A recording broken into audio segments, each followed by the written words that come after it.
toute la trilogie divine, d'abord on travaille avec des exégèses, donc la trilogie divine, un nombre incroyable d'allusions aux néoplatoniciens, aux soufis, aux kabbalistes et à tout l'ésotérisme chrétien également. On va réussir à faire, on va dire, converger progressivement tous ces éléments-là à l'intérieur de l'expérience d'un homme ou l'expérience d'une femme, et en tout cas la création du personnage de Angel Archer dans Timothy Archer. Tout à l'heure on voyait Angels Never Die. Moi je pense à cet entretien qu'il a donné, qui a été publié par la section d'Éclat, où il dit qu'il a quand même réussi quelque chose dans sa vie, c'est créer Angel Archer, un personnage qui le dépasse, enfin. Quelqu'un qui soit absolument plus intelligent et plus accompli que lui. Et c'était Ursula Le Guin qui lui avait reproché de toujours faire des personnages féminins médiocres et méprisables. Donc Ursula Le Guin lui avait reproché que tous ces personnages féminins étaient nuls, haïssables, castratrices, destructrices. Et voilà, sa réponse a été la création du personnage d'Angel, qui a été une période extrêmement heureuse pour lui, mais avec vraiment un baby blues dès la fin du roman. Elle lui a manqué terriblement. Il est certain que ce dernier livre, mais c'est un dernier livre par accident, il était déjà en train de penser au prochain quand il est mort. Il a créé un personnage absolument sublime par sa complexité et aussi par le fait que c'est un personnage qui va douter jusqu'au bout. Et que c'est un personnage qui contredit finalement la légende de Philippe Cadic, l'illuminé, le fou, qui a quand même vu Dieu. Et voilà.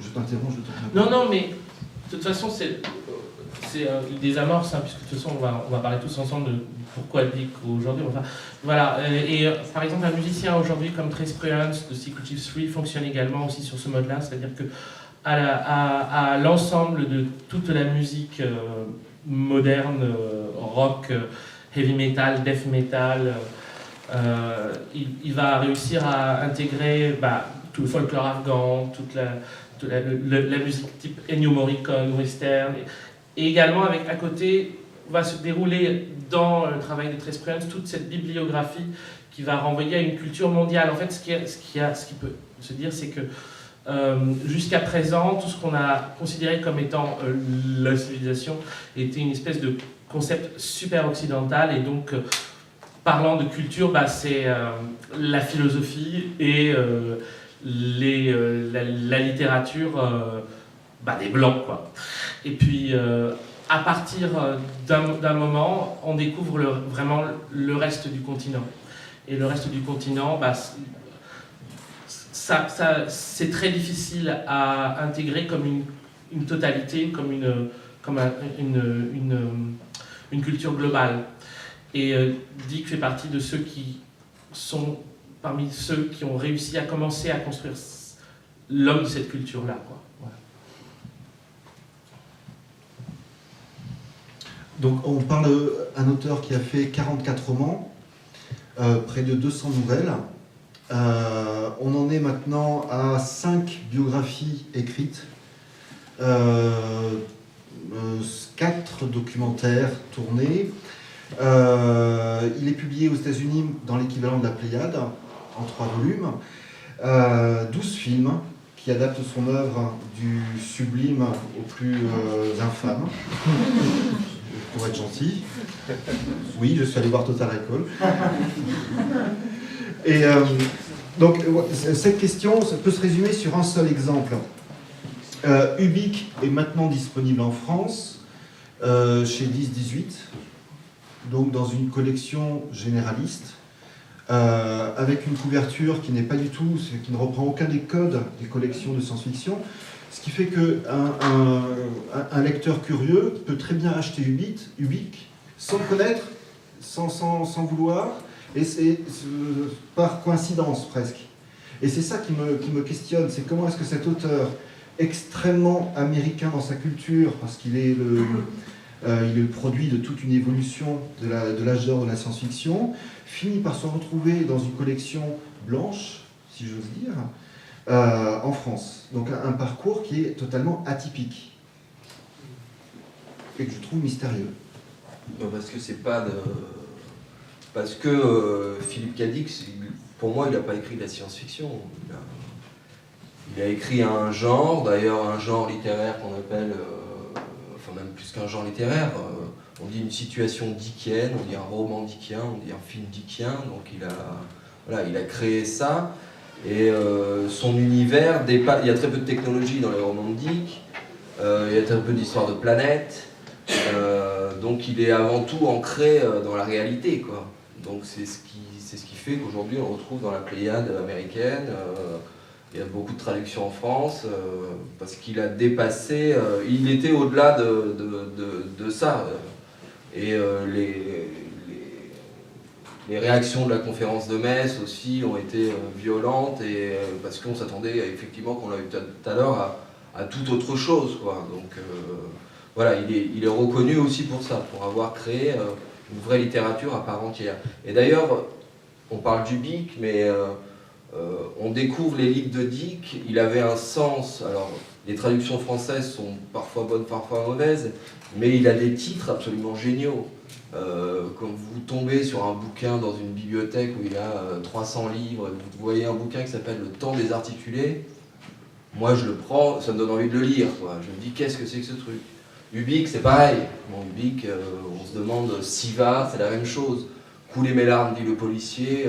C'était vraiment le roi du pitch dans les titres aussi. Donc il a attiré beaucoup de gens qui n'étaient pas forcément des lecteurs de science-fiction, rien qu'avec ça, quoi. Rien qu'avec ce simple gimmick du titre, quoi.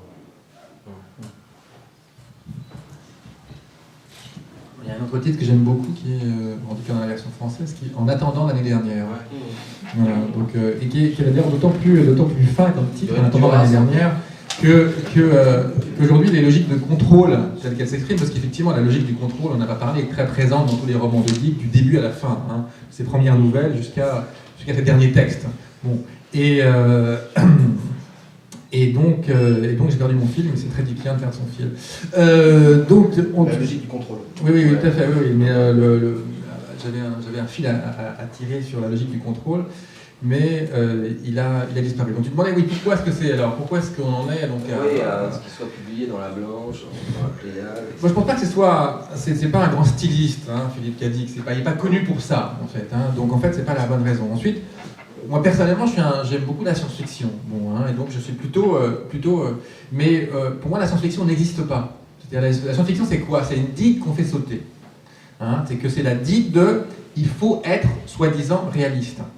Voilà, c'est cette digue-là. Il faut respecter les codes du monde tels qu'il nous est donné, ou tels qu'on croit qu'il nous est donné, en fait. Hein.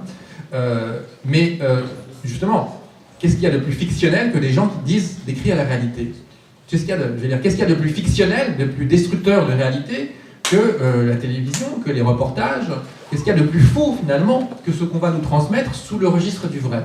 Bon.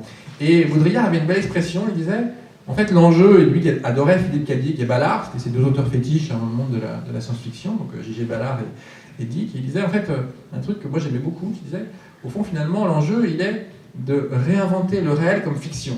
Donc lui expliquait effectivement que le réel avait disparu, que on était dans la situation du simulacre, hein, c'est même plus que tout était faux, c'est qu'on avait même plus la clé de ce qui pourrait être quelque chose de l'ordre du vrai. Il fallait donc aller complètement au-delà, hein, c'est peut-être le juste qui importe, et sur ce registre-là, réinventer le réel comme fiction, c'est admettre que le réel n'existe pas en tant que tel, qu'il ne nous est pas donné, qu'il est lui aussi créé, mais qu'il est quelque part de l'ordre d'un horizon qu'il est intéressant d'approcher, et qu'il est peut-être plus facile, plus intéressant d'approcher par la fiction, par l'imaginaire, de retrouver ce réel, plutôt que par une soi-disant vision réaliste de Sémilly, Christine Angot,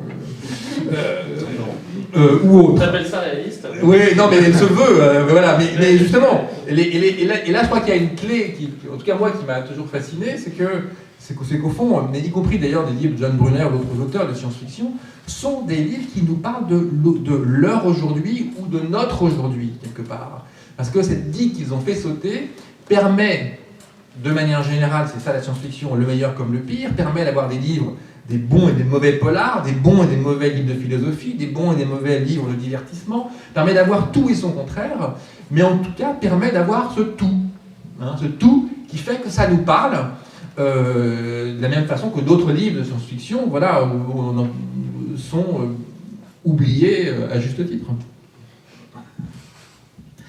Et encore un point sur la question de savoir pourquoi elle dit qu'aujourd'hui, dans des collections type classique, c'est parce que la littérature classique, en fait, à la base, est nulle. Et donc, elle est obligée de se nourrir de la bonne littérature, qui est la littérature pas classique. Donc, et depuis très longtemps, c'est-à-dire que si on voit un peu comment les mecs des Lumières considéraient la littérature, qui faisaient de la littérature vraiment super merdique, à part Rousseau, mais qui était hors jeu, quoi, et Sand, mais qui était hors jeu, un type comme Voltaire trouvait Shakespeare ou Rabelais particulièrement déplaisant, quoi. C'était vulgaire, c'était des trucs pour le peuple, quoi. Et puis passe encore un siècle, et puis bon, en fait c'était ça la littérature classique. D'accord, ok. Et aujourd'hui c'est quoi? C'est toujours cette même merde classique, et la bonne, il faut toujours la chercher ailleurs. Et c'est un peu pareil, en fait, dans toutes les formes type artistiques, les bons viennent toujours de l'extérieur, c'est les types du dehors qu'on n'attend pas, quoi. Et donc, c'est des